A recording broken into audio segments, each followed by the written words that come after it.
मुझे सांस नहीं आ रही, मुझे सांस नहीं आ रही। आप में से कितने लोगों को ऐसा फीलिंग आई है कभी जब आपने कुछ उल्टा सुल्टा किया होगा आपकी सांसों को रोकने के लिए? हाय दोस्तों, welcome to Anulom Vilom video series part 3। यहाँ पे मैं आपको बताऊंगा कुंभक के बारे में।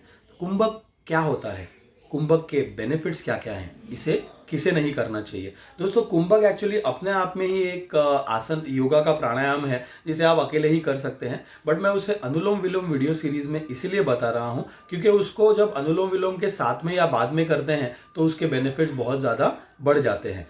ठीक है, तो कुंभक क्या होता है? कुंभक का मतलब है कि हमारी सांसों को हम कॉन्शियसली हमारे अंदर रोक के रख रहे हैं। इसे इंग्लिश में कहा जाता है ब्रेथ होल्ड, या फिर मेडिकल टर्म्स में कहा जाता है इंटरमिटेंट हाइपोक्सिया। जी हाँ दोस्तों, उसे ये सब भी कहा जाता है। और मैं रिक्वेस्ट करूंगा, जो लोग ये कुंभक के बारे में फर्स्ट टाइम आपको इन्फॉर्मेशन मिल रही है या आप फर्स्ट टाइम कुंभक के बारे में सुन रहे हैं, तो प्लीज़ आप इसको सिर्फ 10 to 15 काउंट्स तक ही करेंगे, उससे ज़्यादा आप इसको नहीं अटेम्प्ट करेंगे। दोस्तों, कुंभक की जो प्रैक्टिस है या उसकी जो कैपेसिटी ब्रेथ होल्ड की है उसको बढ़ाने के लिए बहुत सालों की प्रैक्टिस लगती है। इसीलिए रिक्वेस्ट करूंगा, प्लीज़ इसे फॉलो करिए। ठीक है, अब ये कौन कौन नहीं कर सकता है कुंभक? वो लोग नहीं कर सकते हैं जिनको कोई हार्ट की तकलीफ है, जिनको हाई बीपी का प्रॉब्लम है, या जिनको कोई भी ब्रेन रिलेटेड चैलेंजेस है। प्लीज़ अपने डॉक्टर से कंसल्ट करने के बाद ही इसे करिएगा। और प्रेग्नेंट लेडीज से मैं रिक्वेस्ट करूंगा कि अपने गायनोकोलॉजिस्ट से पहले बात कीजिए, फिर आप कुंभक को अटेम्प्ट कीजिएगा। ठीक है, अभी कुंभक के बेनिफिट्स क्या क्या हैं? दोस्तों, कुंभक आपका अपना एक हाइपरबेरिक ऑक्सीजन चेंबर है। जी हाँ, HbO2 जिसे कहते हैं, हाइपरबेरिक ऑक्सीजन चेंबर, गूगल कर सकते हैं उसके बारे में। ये इसे कौन यूज करता है? इसे टॉप के एथलीट्स और मेडिकल डॉक्टर्स यूज करते हैं। किसके लिए?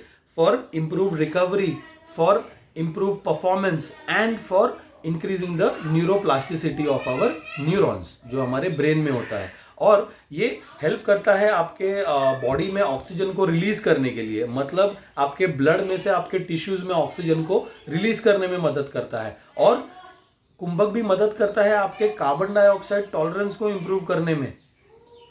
आप बोलोगे यार ये सब क्या बता रहे हो? भाई बताता हूँ उसके बारे में, थोड़ा ठंड रखिए। तो हाइपरबेरिक ऑक्सीजन और कुंभक का जो ये होता है कार्बन डाइऑक्साइड टॉलरेंस जो होता है, बेसिकली हमारी बॉडी में हीमोग्लोबिन, आपने सुना होगा कि हमारे ब्लड में हीमोग्लोबिन ऑक्सीजन को सब जगह लेके जाता है। बट वो ऑक्सीजन को ब्लड से रिलीज करके हमारे टिश्यूज या सेल तक पहुंचाना भी बहुत ज़रूरी होता है। वो काम होता है कार्बन डाइऑक्साइड टॉलरेंस के जरिए। ठीक है, और डॉक्टर जॉन डूया तो इसके इतने बेनिफिट्स बताते हैं कि मुझे वापस लिख के रखने पड़े हैं। ठीक है, वो क्या कहते हैं कि कार्बन डाइऑक्साइड हमारी बॉडी की मदद करता है ब्रीथ करने में। मतलब हमारी बॉडी में जो ब्लड में ऑक्सीजन घूम रहा है उसे टिश्यूज और सेल्स तक पहुंचाने में मदद करता है और उसे इंप्रूव करता है उसके इफेक्ट्स में। और कार्बन डाइऑक्साइड एक्सेस में दोस्तों हमें सफोकेट कर देगा। बट सफोकेशन के जस्ट पहले डॉक्टर डूया बताते हैं एक स्टेज होता है जो हम कुंभक के जरिए अचीव कर सकते हैं। इसमें बॉडी में एक रिपेयर का एक सिग्नल रिलीज होता है, जिससे एक कास्केड ऑफ इवेंट्स या एक सीरीज ऑफ इवेंट्स रिलीज होते हैं जो हमारी बॉडी को रिपेयर और रिकवर करने में भी मदद करते हैं। इसका ड्राइवर है एक मॉलिक्यूल जिसे कहा जाता है हाइपोक्सिया इंड्यूसिबल फैक्टर 1 और HIF1। ये मॉलिक्यूल रिस्पॉन्सिबल है जिसे बहुत सारे लोग सुपर ह्यूमन इफेक्ट्स कहते हैं, उसके बारे में। और नो वंडर कि जो हमारे योगीज थे, जो बहुत टाइम तक अपने ब्रेथ को होल्ड कर सकते थे, उन्हें हम सुपर ह्यूमन्स भी कहते थे। ठीक है, और डॉक्टर डूया क्या कहते हैं कि HIF1 के बहुत सारे बेनिफिट्स हैं। वो इम्प्रूव करता है हमारी ब्रेन की न्यूरोप्लास्टिसिटी, मतलब हमारे न्यूरॉन्स की जो इलास्टिसिटी है उसे वो इम्प्रूव करते हैं। और उससे हमारे हीमोग्लोबिन का फॉर्मेशन होता है through a factor called erythropoietin O, यानी कि EPO।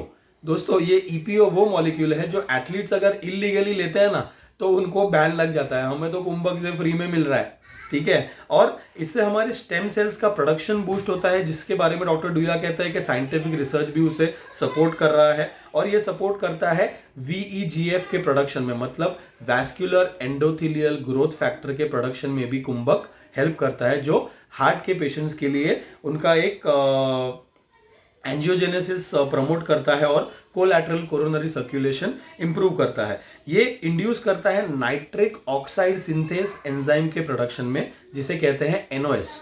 जी हाँ दोस्तों, एनओएस प्रोडक्शन में हेल्प करता है नाइट्रिक ऑक्साइड का, और nitric oxide is the first line of defence for our body for protecting from oxidative stress. जी हाँ दोस्तों, ऑक्सीडेटिव स्ट्रेस जिससे कि फ्री रेडिकल्स बनते हैं, ये कभी और वीडियो बनाऊंगा उसके बारे में। बट ये फ्री रेडिकल से बहुत सारे बॉडी में डैमेजेस होते हैं, बहुत सारी चीज़ों का नुकसान होता है, जिससे हमें ये प्रोटेक्शन मिलता है कुंभक के जरिए। और क्या कहते हैं डॉक्टर डूया, कहते हैं कि नाइट्रिक ऑक्साइड के भी बहुत सारे बेनिफिट्स हैं। वो कहते हैं it is effective in vasodilation of coronary arteries, जो हमारी हार्ट में होती है। और kumbhaka is also useful in people with erectile dysfunction. ये इंक्रीज करता है हमारे टिश्यू का resistance to various insults, injuries including radiation and ageing. और हाइपोक्सिया जो कंडीशन हम कुंभक के जरिए अचीव करते हैं, वो हमारे डीएनए को रिपेयर और प्रोटेक्ट करने में भी मदद करता है। तो दोस्तों आई होप कि मैंने आपको कुछ बेनिफिट्स बताए हों कुंभक और अनुलोम विलोम के बारे में, जिससे आपको प्रेरणा मिले कि आप यह आसन को ट्राई करें। ठीक है दोस्तों, अगले वीडियो में हम देखेंगे कि कुंभक कैसे करना है। मेरा नाम हीरल संगराज का है। और दोस्तों अगर आपको ये सीरीज अनुलोम विलोम के बारे में जो मैं बना रहा हूँ अच्छी लगी होगी, तो प्लीज़ ये वीडियो को लाइक कीजिएगा। सी यू नेक्स्ट टाइम।